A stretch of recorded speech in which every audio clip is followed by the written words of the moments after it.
تم یہاں پاکستان واپس آ رہی ہو؟ ہاں، شاید وہاں ساحر کی جاب کا کچھ پتہ نہیں کب نکال دیں وہ لوگ، اس لیے واپس آنا پڑے گا ہمیں۔ تو آ جاؤ، گھر بھی موجود ہے اور ظاہر فیکٹری سنبھال سکتا ہے، مجھے کوئی اعتراض نہیں۔ اس نے اپنی عجیب نظروں سے مجھے گھورا، جیسے کہہ رہی ہو آپ کے اعتراض کی پرواہ کسے ہے؟ مگر یہ نہیں کیا۔ اس نے جو کہا وہ جس کی باتوں سے زیادہ تکلیف دہ تھا۔ آپ بھول رہی ہیں، چاچا اپنے دونوں بیٹوں کے ساتھ فیکٹری پر نظر لگائے بیٹھے ہیں۔ کل کو آپ ڈیٹ کی طرح اچانک مر گئی تو میں تو خالی ہاتھ رہ جاؤں گی۔ میں کئی سیکنڈ تک کچھ بول نہیں پائی۔ کیا کہتی؟ جو کچھ فرزانہ کہہ رہی تھی اس کا جواب میرے پاس تھا ہی نہیں۔ ہاں، سوال بہت سے تھے جن میں سر فہرست سوال پوچھنے کی ہمت نہیں۔ کیا اسے مجھ سے زیادہ دولت سے پیار ہے؟ ہے ہے نا گھسا پٹا جذباتی اور بے وقوفانہ سوال؟ بھلا اس قدر صاف مطالبوں کے جواب میں ایسی باتیں کی جاتی ہیں؟ ثابت کر دیا نا میں نے کہ میں ایک ناسمجھدار بیٹی کی کم عقل ماں ہوں۔ میں خاموش ہو گئی، پر میں نے دستخط بھی نہیں کیے تھے فیکٹری اور نہ ہی اس گھر کے کاغذات فرزانہ کے حوالے کیے۔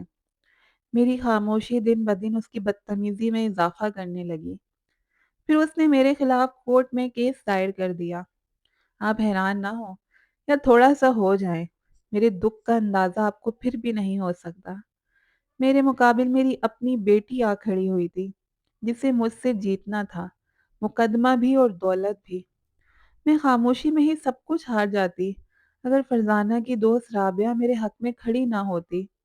اس نے وکالت پاس کی تھی، اسی نے میری طرف سے وہ تمام دستاویزات عدالت میں جمع کروائیں جن سے ثابت ہو رہا تھا کہ فرزانہ کو اس کا جائز حق بھی دیا جا چکا ہے اور اس سے کہیں زیادہ مالی تحائف بھی مل چکے ہیں۔ رابعہ کے دل میں اللہ نے ہی احساس ڈالا کہ وہ اپنی دوست کے بجائے میرا ساتھ دینے لگی۔ اس نے پہلے دن سے ہی فرزانہ کو سمجھانے اور روکنے کی پوری کوشش کی اور پھر اس کی طرف سے کیس لڑنے سے انکار کر دیا، مگر فرزانہ اپنی ضد کی تھی۔ اس نے دوسرے وکیل سے رابطہ کر لیا تھا اور اب میری پیشی تھی۔ میں عدالت جانا نہیں چاہتی تھی، لوگوں کی عجیب نظروں کا سامنا کرنے کی ہمت بھی نہیں تھی مجھ میں، اور نہ ہی اتنا حوصلہ کہ فرزانہ کے چہرے پر اپنے لیے نفرت کے جذبات دیکھ سکوں۔ میں نے انکار کر دیا۔ رابعہ نے کہا، اس طرح کیسے طوالت اختیار کی جائے گی؟ میں الجھ پڑی کہ جب ہر بات صاف ظاہر ہو چکی ہے کہ ہم نے اس کا حق دے دیا ہے تو اب کسی بات کی پیچیدگی ہے۔ وہ ہچکچائی اور پھر گویا ہوئی۔ فرزانہ نے، وہ پھر رکی تو میں نے بات مکمل کرنی چاہی۔ اس نے تسلیم کرنے سے انکار کر دیا۔ نفی میں سر ہلاتے ہوئے رابعہ اپنے لب کچلنے لگی۔ میں مزید الجھی تو پھر ایک گہری سانس لے کر رابعہ نے جیسے اپنے اندر ہمت جمع کی۔ وہ اس نے ایک اور دعویٰ کیا ہے۔ وہ کیا؟ مجھے حیرت ہوئی۔ اس کا کہنا ہے کہ سکندر انکل آپ کو طلاق دے چکے تھے، اس لیے جائیداد پر آپ کا کوئی حق نہیں بنتا۔ میں لڑکھڑائی اور کرسی کا سہارا لے لیا۔ رابعہ آگے بڑھ کر مجھے سنبھالنے کی کوشش کرتے ہوئے معذرت خواہانہ لہجے میں کہنے لگی، میں آپ کو بتانا نہیں چاہتی تھی، سوچا تھا کورٹ میں پیشی کے وقت سے ذرا پہلے جا کر ہم فرزانہ سے مل کر اس کو سمجھانے کی کوشش کریں گے۔ میں تو سن ہو کر اس کی طرف دیکھے جا رہی تھی۔ آپ پریشان نہ ہو، میں اسے سمجھاؤں گی۔ آپ کو دیکھ کر وہ ہو سکتا ہے اپنے ارادے سے باز آ جائے۔ میں نے اسے بے چارگی سے دیکھا۔ یہ سچ نہیں ہے، تم بھی جانتی ہو، ہے نا؟ میں نے اسے یقین دہانی چاہی۔ ہاں، میں جانتی ہوں ایسا ہونا ناممکن ہے آنٹی، سکندر انکل تو بہت محبت کرتے تھے آپ سے، بس یہ فرزانہ ضد پر آ گئی ہے تو صحیح غلط کی پہچان بھول گئی ہے۔ اسے اپنی ماں سے کوئی غرض نہیں، صرف باپ کی دولت سے مطلب ہے۔ رابعہ نے افسوس سے سر ہلایا۔ آپ اس کے حوالے کر دیں گی جائیداد اور یہ گھر؟ اگر وہ اس حد تک نہ جاتی تو کچھ دن ٹھہر جاتی، میں نے تو بھی مر جانا ہے، اور کتنے دن جیوں گی؟ رابعہ نے میرا ہاتھ تھام لیا اور سہلانے لگی۔ ایسی باتیں مت کریں، وہ ناحق مطالبہ کر رہی ہے، ہم اپنے حق کے لیے ضرور لڑیں گے۔ پھر رابعہ مجھے عدالت لے آئی۔ اس کی طرح مجھے بھی امید ہونے لگا امید ہونے لگی کہ فرزانہ مجھے دیکھ کر اپنے دھوکے سے دستبردار ہو جائے گی۔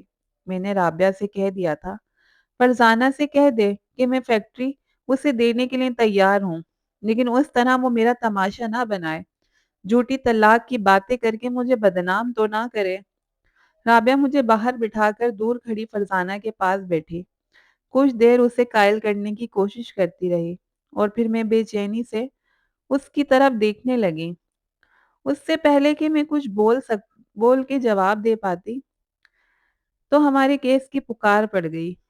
میں ذاتی طور پر ابھی بھی رابعہ کا ہاتھ پکڑ کر میں اس کے چہرے پر جیت کا یقین دیکھ کر تھوڑا سا ڈگمگائی۔ دل کیا رابعہ کا ہاتھ چھڑا کر بھاگ جاؤں۔ میرے مقابل میری اپنی اولاد تھی، مجھے ہار جانا چاہیے تھا۔ شاید رابعہ میرے ارادے کو بھانپ گئی، جو اس نے میرا ہاتھ اور مضبوطی سے پکڑ کر مجھے آگے کر لیا۔ کٹہرے میں کھڑے ہم دونوں آمنے سامنے آ چکے تھے۔ میرا ذہن تو معاف ہو گیا۔ اسے اب صرف فیکٹری ہی نہیں چاہیے، سب کچھ حاصل کرنا چاہتی ہے۔ رابعہ نے جھجک کر پوچھا، کیا آپ کو منظور ہے؟ کھڑی ہوئی اور کمرہ عدالت کی طرف جانے لگی۔ فرزانہ بھی دروازے کے قریب آ چکی تھی۔ اس نے میرے قریب آ کر سرگوشی کی، آپ کیس ہار جائیں گی، بہتر ہے مان جائیں۔ میں ٹکر ٹکر فرزانہ کی جانب دیکھ رہی تھی، جب ہی طلاق کا لفظ میری سماعت سے ٹکرایا اور جیسے مجھے ہوش آ گیا۔ وہ جھوٹ ہے، میں پوری قوت سے چلائی۔ سکندر نے مجھے طلاق نہیں دی تھی۔ رابعہ نے عدالت سے درخواست کی کہ فرزانہ کو اپنے دعوے کو سچ ثابت کرنے کے لیے ثبوت دینا پڑے گا۔ کیا کوئی گواہ فرزانہ پہلے سے تیار کر کے لائی تھی؟ گواہ کے طور پر اس نے ہمارے گھر کی پرانی ملازمہ کو پیش کر دیا، جسے یقیناً پیسے کا لالچ دے کر اپنے ساتھ ملایا تھا۔ ملازمین کا بیان پیش کر دیا گیا۔ ساری کارروائی کے دوران فرزانے کے چہرے پر مسکینی طاری رہی، جیسے وہ طلاق دینے کی وجہ جان کر پریشان ہے۔ جب رابعہ نے پوچھا طلاق دینے کی وجہ کیا تھی؟ بد کردار۔ میرے والد سکندر یہ برداشت نہ کر سکے کہ ان کے ہوتے ہوئے وہ دوسرے مردوں کے ساتھ۔ میری برداشت جواب دے گئی۔ پھر میں نہیں جانتی میں نے کیا کہا، کیسے کہا اور کیوں، لیکن فیصلہ میرے حق میں ہو گیا تھا۔ میں مقدمہ جیت گئی تھی۔ رابعہ کو مجھ سے یہ توقع نہیں تھی، وہ مجھے اس لیے تو لے کر نہیں گئی تھی۔ نہایت شرمندہ اور عجیب سی ہو کر اس نے مجھے گھر تک پہنچانے کا فرائض ادا کیا۔ وہ مجھے اندر تک چھوڑنے نہیں آئی تھی۔ شاید اسے یقین آ گیا تھا کہ میں اپنا خیال خود رکھ سکتی ہوں، اور ٹھیک بھی ہے، مجھے اب کسی سہارے کی ضرورت نہیں رہی۔ میری توقع کے برخلاف اس نے مجھ سے کوئی سوال نہیں کیا تھا کہ میں نے ایسا کیوں کیا، لیکن ہاں، میں آپ کو ضرور بتاؤں گی۔ بد کرداری کے الزام نے مجھے ماں سے عورت بنا دیا، جس کے مقابل دوسری عورت تھی، اور آپ تو جانتے ہیں دنیا میں صرف عورت ہی عورت کو شکست دے سکتی ہے، کسی مرد میں یہ حوصلہ نہیں۔ اسی لیے جب فرزانہ کے منہ سے یہ فقرہ ادا ہوا کہ اس کی ماں بد کردار ہے تو میں بپھر گئی۔ ٹھیک ہے، میں تسلیم کرتی ہوں کہ سکندر نے مجھے طلاق دے دی تھی۔ عدالت میں جیمگوئیاں شروع ہو گئیں۔ جج پوری طرح میری طرف متوجہ تھا۔ فرزانہ کے چہرے پر فاتحانہ مسکراہٹ نظر آئی، اور رابعہ کے چہرے پر افسوس۔ لیکن میں تو پھر گویا ہوئی اور سب میری طرف دیکھنے لگے۔ دنیا جانتی ہے کہ میں ان کی بیوی تھی نا؟ میں نے تصدیق طلب نظروں سے جج کی طرف دیکھا۔ اس کی تائید پر میں نے اپنا ہاتھ بلند کر کے فرزانہ کی طرف اشارہ کیا۔ لیکن میں کہتی ہوں کہ یہ سکندر کی بیٹی نہیں ہے۔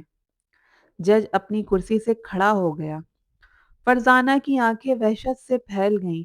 رابعہ حیران پریشان کیا فیصلہ میرے حق میں ہوتا دیکھتی رہی۔ اب میں گھر آ چکی ہوں۔ فرزانہ نے کیس ہار دیا یا واپس لے لیا، مجھے اس سے غرض نہیں۔ وہ میرے دروازے سے ٹکراتے معافیا مانگ رہی تھی، مگر مجھے پرواہ نہیں۔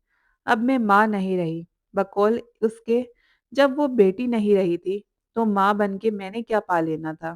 وہ پہلی پیشی جس میں فیصلہ میرے حق میں ہوا میرے لیے کوئی معافی نہیں رکھتی۔ مجھے تو آخری پیشی کی فکر کھائی جا رہی تھی۔ روز قیامت میں اس بہتان کو گھڑنے کی کیا وجہ پیش کروں گی؟ اس لیے اپنی ساری دولت رابعہ کے نام کر کے میں دارالامان جا رہی ہوں۔